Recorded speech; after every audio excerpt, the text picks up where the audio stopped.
श्री कृष्ण कहते हैं कि दुनिया से क्या लेना है और दुनिया को क्या देना है। कोई ना किसी को कुछ दे पाया है और ना ही कोई किसी से कुछ ले पाया है।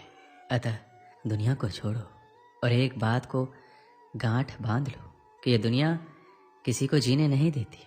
सीधे चलने वाले को कहती है सीधे क्यों चल रहे हो, और टेढ़े चलने वाले को तुम सीधे क्यों नहीं चलते हो। आप बस अपने खिलाफ मत होना, अपने हिसाब से और अपनी खुशी के लिए सब करो। प्रेम को मन में बसा लो, फिर देखना आपको अपनी आत्मा की आवाज़ सुनाई देने लगेगी। देखिए, अगर मुझे ये प्रतीत होता है कि मैं सही हूँ तो फिर चाहे पूरी दुनिया ही क्यों ना, स्वयं मेरे इष्ट भी आकर बोले कि ना करो तो मैं भी उनसे लड़ जाऊँगा। क्यों ना करूँ जब मैं सही हूँ। लेकिन अगर मुझे पता है कि मैं गलत हूँ तो मैं एक छोटे बच्चे से भी डांट सुनने के लिए तैयार हूँ। और अक्सर जब हम दुनिया से हटकर कुछ करने लगते हैं तो दुनिया का आपके खिलाफ होना कोई बड़ी बात नहीं है। अगर आप सही हो तो डटे रहिए। जो आज आपकी बुराइयां कर रहे हैं कल वही आपके गुणगान करेंगे और दूसरों को आपकी सफलता के किस्से सुनाते नहीं थकेंगे। जब सारी दुनिया आपके खिलाफ होने लगे आपको तब भी वही करना चाहिए जो आपका दिल कहता है और जो आपके परिवार और आपके लिए सही हो। आपको काम करते ही रहना चाहिए। एक समय ऐसा आता है कि दुनिया भी आपके साथ ही चलने लगती है। पहले दुनिया उसका विरोध करेगी, बाद में उसका समर्थन भी करने लगती है। आप जो भी करें करते रहें, बस इतना ध्यान रखिए वह आपके और आपके परिवार के लिए और हो सके तो समाज के लिए भी सही हो। देखिए, ये तो मानकर ही चलें, आप चाहे कुछ अच्छा करें या बुरा, लोग आपके खिलाफ होंगे ही। कितने लोग आपके खिलाफ या साथ होते हैं यह आपकी लोकप्रियता पर निर्भर करेगा। अब बात आता है कि ऐसे समय में क्या करना चाहिए। तो श्री कृष्ण कहते हैं अगर हर तरफ से लोग आपके खिलाफ ही बोल रहे हैं तो सबसे पहले तो ये समझने की कोशिश करें कि ऐसा क्या है जिससे लोग आपके खिलाफ हो रहे हैं। इस चीज़ के समझने के लिए मैं हमेशा एक तकनीक इस्तेमाल लाता हूँ, वह आप भी कर सकते हैं। मैं खुद को उनकी जगह रख कर सोचता हूँ। जो लोग आपके खिलाफ या आपसे असहमत हैं उनकी जगह खुद को रख कर सोचिए कि अगर आप उनकी जगह होते तो आप क्या सोचते और क्यों। आपको लगे कि नहीं वो गलत है तो कोशिश कीजिए कि जहाँ तक हो सके लोगों को अपने बारे में या अपने काम के बारे में उनको समझाएं और उनकी गलतफहमी दूर करें। अगर आप ऐसा करने में असमर्थ हैं या आपको लग रहा है कि लोग सही हैं लेकिन आपकी बातों को कोई सुनेगा नहीं या नहीं सुन रहा है, ऐसे में आप दो चीज़ कर सकते हैं। धैर्य रखिए जब सारी दुनिया आपके खिलाफ खड़ी हो। ऐसे में आप जो कर सकते हैं वो है सब्र। समय पर भरोसा रखिए। सबसे पहले बात तो ये है कि समय चाहे जैसा भी हो बदलता जरूर है, और बुरा समय की तो खास बात होती है कि आपके अंदर के छिपी प्रतिभा को बाहर निकालने का अवसर प्रदान करता है। इस समय आपको ये भी पता लगेगा कि कौन अपना कौन पराया है। सच के राह पे चलिए, जो आपके और समाज के लिए सही है वही कीजिए, फिर चाहे पूरी दुनिया ही आपके खिलाफ क्यों ना हो। श्री कृष्ण कहते हैं आप दुनिया की उलझ में अपने सपने भूल जाते हो। दुनिया आपको परेशान करेगी, आपसे कहेगी कि तू कुछ नहीं कर पाएगा, आपको गिराने की कोशिश करेगी, आपसे जलेगी, आपको भटकाने की कोशिश करेगी, आपके एक बार की छोटी सी असफलता को बहुत ही बड़ा बनाकर आपको चिढ़ाएगी। आप अगर उन पर ध्यान दोगे तो आपको लगता है कि आप कुछ कर पाओगे।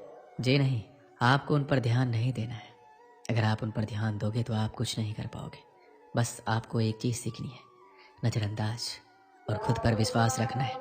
आपकी मेहनत किसी न किसी जगह जरूर दिखेगी, आप बस थोड़ा धैर्य रखिए। आप खुद पर विश्वास रखोगे तो आप खुद उम्मीदों पर खड़े उतरोगे, आप उससे भी बेहतर कर कर दिखाओगे। और अभी तक आपके जीवन में दुनिया का प्रेशर नहीं आया है तो अभी तक सफलता के रास्ते पर आप हो ही नहीं। आप भविष्य में एक चमत्कार से अत्यधिक सफल हो जाते हैं। आप अपने देश में एक सुपरस्टार, एक रोल मॉडल बन जाते हैं। हर जगह आपके बारे में चर्चा है, लोग आपको जानना चाहते हैं जब आप अपनी आत्मकथा लिखने का फैसला करते हैं। लेकिन जब आप अपनी आत्मकथा लिखने बैठते हैं तो आप समझते हैं कि आपने ऐसा कुछ नहीं किया जिससे आपको सफलता मिली। आप समझते हैं आपको ये सफलता सिर्फ एक संयोग से मिली है। अगर आपको सफलता के द्वार में जाना है तो आपको सारी हदें पार करनी ही होगी। आपकी जो भी खराब आदतें हो सारी आदतें को छोड़ना है और आपको अच्छी आदतें अपनानी ही होगी। आप कहीं से कुछ भी चीज़ को सीखें तो उसे आप एक बार अपना कर जरूर देखिए। ज़्यादा नहीं तो सिर्फ 10 दिन तो करो। लाखों विद्यार्थियों की ये बुरी चीज़ है कि उन्हें ज्ञान फालतू का लगता है और कुछ लोगों को अच्छा लगता है तो उन्हें अपनाना नहीं है। विद्यार्थियों को सफलता के रास्ते पर दिन कुछ नया करते रहना बहुत ज़रूरी है और धीरे धीरे खुद को बदलना भी ज़रूरी है। पर बहुत लोग इसे नज़रअंदाज करते हैं और एक समय के बाद सपनों को भूल के इसी ज़िंदगी में उलझ जाते हैं। कोई भी व्यक्ति आपका सहयोग तब करेगा जब आपके पास कुछ लेने के लिए है। इसलिए जब पूरी दुनिया आपके खिलाफ हो जाए तो ये ऐसा वक्त है जहां आपको अपनी कमजोरियों को हटाने का अवसर है।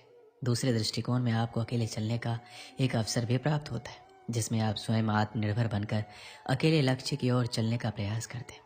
और जब आप सफल हो जाते हैं तो आपके साथ पूरा संगठन और कायनात आपके सामने होगा। जब हर चीज़ आपके खिलाफ हो रही हो तो आपको आगे बढ़ते रहना चाहिए और बिना प्रेरणाहीन हुए अपनी गलतियों का विश्लेषण करते हुए, अपनी कमज़ोर बिंदुओं का मूल्यांकन करते हुए, अपनी कार्रवाई के फल के बारे में सोचे बिना लगातार विफलताओं से सुधार कर सीखना होगा।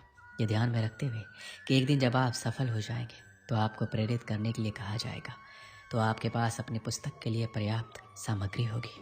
इसलिए यदि आप महसूस कर रहे हैं कि सब कुछ आपके खिलाफ हो रहा है तो इस पल में भगवान को धन्यवाद करें, क्योंकि वह आपको अपनी आत्मकथा के लिए पर्याप्त सामग्री दे रहा है। आपके जीवन में जो भी समस्या है वह एक न एक दिन जरूर दूर होगा और आपको कभी भी हार नहीं माननी चाहिए। आप अपने जीवन में हर विफलता के साथ विकसित होते हैं। आप निश्चित रूप से अपने आप में एक बदलाव महसूस करेंगे, इसलिए काम करते रहें और कोशिश करना कभी ना छोड़ें। आप निश्चित रूप से सफल होंगे। काशी में एक संत रहते थे। उनके आश्रम में कई शिष्य अध्ययन करते थे।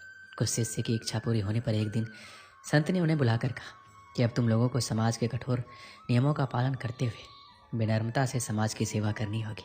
तो एक शिष्य ने कहा, गुरुदेव, हर समय विनम्रता से काम नहीं चलता।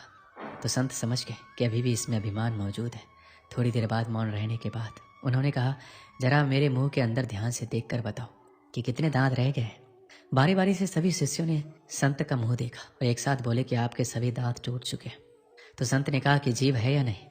तो शिष्यों ने समझा कि गुरुजी मजाक कर रहे हैं और बोले उसे देखने की जरूरत नहीं है, जीभ अंत तक साथ रहती है। उसने कहा, यह बहुत ही अजीब बात है।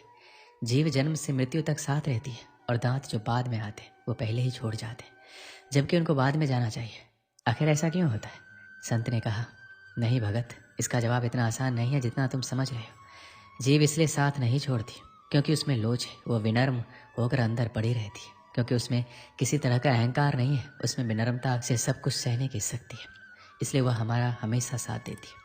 जबकि दांत बहुत कठोर होते हैं और उन्हें अपने कठोरता पर अभिमान होता है। वह जानते हैं कि उनके कारण इंसान की खूबसूरती बढ़ती है, इसलिए वह बहुत कठोर होते हैं और उनका यही अहंकार और कठोरता उनकी बर्बादी का कारण बनते हैं। इसलिए तुम्हें यदि समाज की सेवा गरिमा के साथ करनी है तो जीभ की तरह विनम्र बनकर नियमों का पालन करो, क्योंकि विनम्रता ही हमें जानवरों से अलग करता है। बस इस बात को ध्यान रखें कि हमारी विनम्रता हमारी कायरता ना समझी जाए। दोस्तों, इस वीडियो में बस इतना ही। मिलते हैं अगले वीडियो में। अपना ख्याल रखिएगा। जय श्री कृष्ण।